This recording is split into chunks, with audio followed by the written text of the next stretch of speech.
All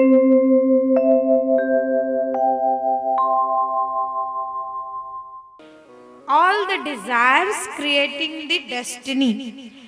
desires ही आपकी destiny बना रहे हैं। और इन चक्करों को मत समझिए, क्योंकि इसको समझ भी लेंगे तो कुछ नहीं मिलेगा।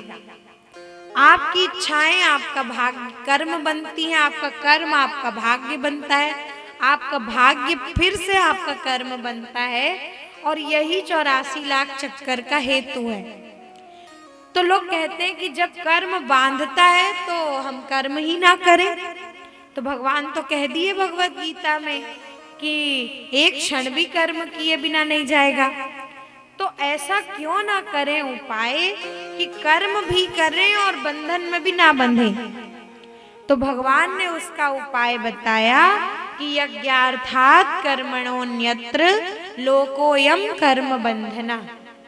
यज्ञ के अतिरिक्त, यज्ञ का मतलब मैंने आपको बता दिया कुछ देर पहले, वही यज्ञ का सही मतलब है, देना, बांटना।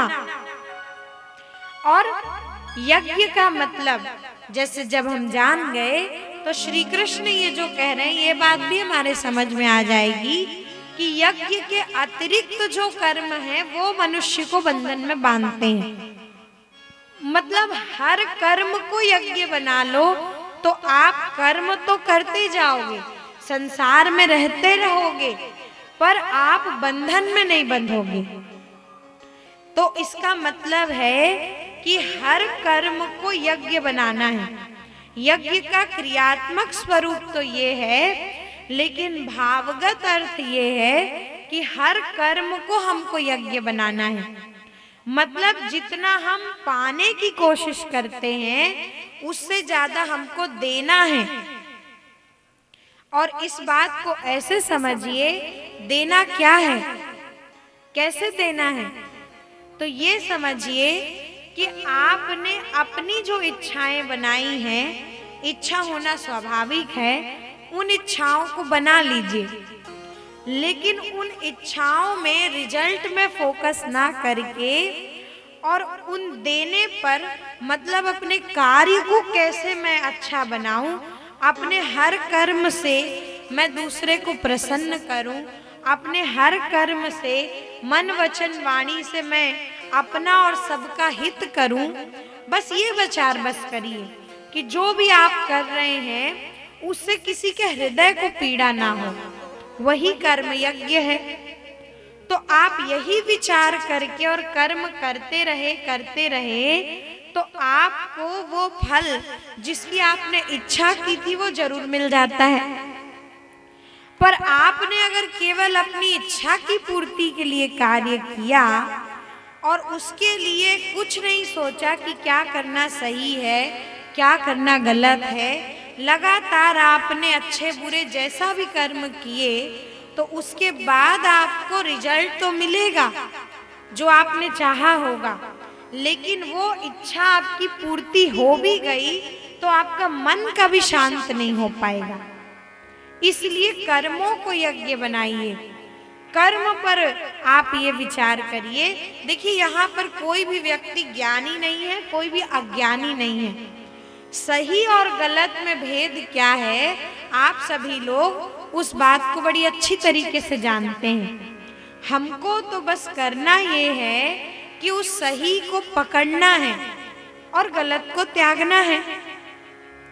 इस संसार में हर एक व्यक्ति जानता है कि सही क्या है, गलत क्या है।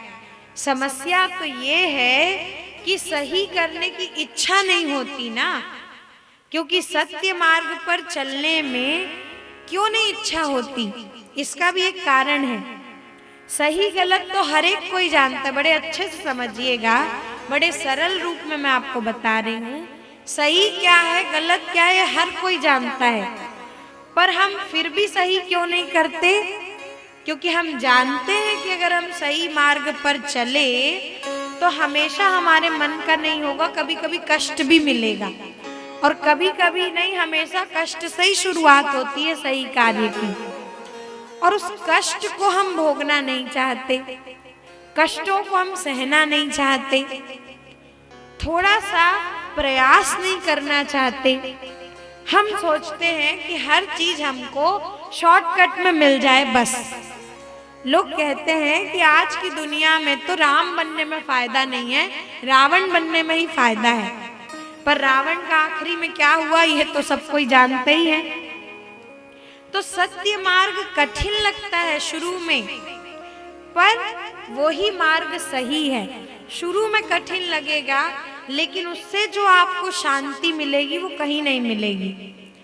और गलत मार्ग पर चल के आपने क्षणिक सफलता प्राप्त भी कर ली, कुछ थोड़ा बहुत सुख प्राप्त भी कर लिया, लेकिन फिर भी आप फिर उसी चक्कर में घूमते रहोगे। एक इच्छा खत्म होगी, दूसरी आ जाएगी, दूसरी आ जाएगी, तीसरी आ जाएगी, तीसरी पूरी हो जाएगी, चौथी आ जाएगी, नहीं पूरी होगी, क्रोध आएगा, क्रोध आएगा तो फिर स्मृति विभ्रम। और भगवान तो लंबा गीता में बताते हैं प्रोसेस कि अंत में विनश्यति तक ही लेकर के जाता है। तो जीवन में जीवन जीने का, सफलता का सही मतलब समझिए, ये कृष्ण बता रहे हैं।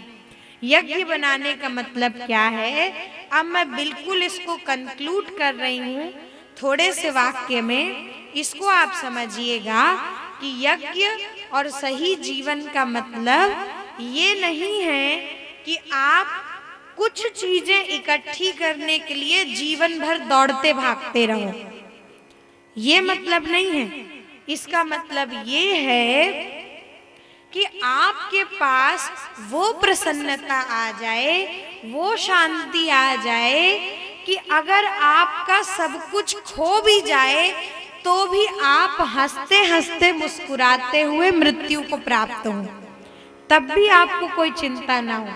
सब खो जाए फिर भी आप बड़े आसानी से मर सकते हैं। ये विचार, वो थॉट है असली यज्ञ का मतलब। ये नहीं कि कुछ चीजें इकट्ठी करने के लिए बस दौड़ते ही रहे, दौड़ते ही रहे, भागते ही रहे, भागते ही रहे। इसका कभी अंत भी तो नहीं होने वाला है ना। इसलिए ये मैंने बहुत अच्छे संत से सुना है इस वाक्य को, इसलिए कहना बड़ा अच्छा जरूरी है। यही प्रसाद है। कथा में भी हम जो पा रहे हैं तो ये भी समझिए कि कथा हो रही है तो ये भी ज्ञान यज्ञ कहलाता है। इसमें भी बांटा जा रहा है, वितरित किया जा रहा है। मैं जो बोल रही हूँ ये मेरी बात थोड़ी है, मैंने भी कथा से पाया है, मैंने भी संतों से पाया है, सुना है। जब कथाओं को तो मुझे प्रसाद मिला, जो मैंने सुना वो मैंने आपको बताया तो आपको प्रसाद मिला। आप इसको बताओ किसी और को तो उनको प्रसाद मिलेगा। तो यही तो ज्ञान यज्ञ है। अब इसीलिए आप विचार करिए कि कितनी अच्छी बात है, वेदव्यास जी ने और तुलसीदास जी ने भागवत और रामायण में कॉपीराइट नहीं रखा कि मेरी किताब मेरे से पूछे बिना कोई नहीं बोल सकेगा, कोई इसको दूसरी जगह कह नहीं पाएगा। अगर सोचिए कि रखते कॉपीराइट भगवत गीता के ऊपर भगवान, रखते कॉपीराइट भागवत के ऊपर और रामायण के ऊपर तुलसीदास जी महाराज, तो अगर अपना ही अधिकार जमा के रखते तो हम ऐसे कैसे पा सकते थे। लेकिन उन्होंने सबको बांटा, सबको दिया। तो ये बांटना, वितरित करना ही यज्ञ है। और फिर ये बच्चे लोग पहुंचे। अब इन ऋषियों की पत्नियों ने देखा कि प्रभु भूखे हैं, तो ये लोग तुरंत तैयार हो गई, कहती हैं कि कृष्ण भूखे हैं, चिंता मत करो, हम अभी बढ़िया गरम गरम भोजन बना के लाती हैं, हम खुद लेकर के चलेंगी। और उन लोगों ने बढ़िया सुंदर व्यंजन तैयार किए, भोजन तैयार किया और उसके बाद खुद लेकर के चलने लगी। तो जब थाली में भर भर के और लेकर के ढक के जाने लगी तो एक ब्राह्मण देवता यज्ञ तो कर रहे थे, पर उनका ध्यान इन लोगों पर ही था कि कुछ बच्चे आए हैं, अंदर गए हैं और पता नहीं क्या ना क्या मेरे घर से लेके चले ना जाएं। तो वो यज्ञ तो स्वाहा स्वाहा तो कर रहे थे, मगर बेचारे पंडित जी का ध्यान यज्ञ में नहीं था। तो अब क्या करें, दोनों ने देखा कि सब स्त्रियां जा रही हैं, उनमें उनकी पत्नी भी जा रही है, तो अब क्या करें।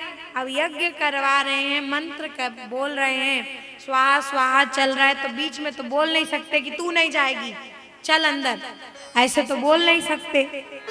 तो क्या करे कि देखे कि उनकी पत्नी भी जा रही है तो यज्ञ करते करते ऐसे चिल्लाने लगे।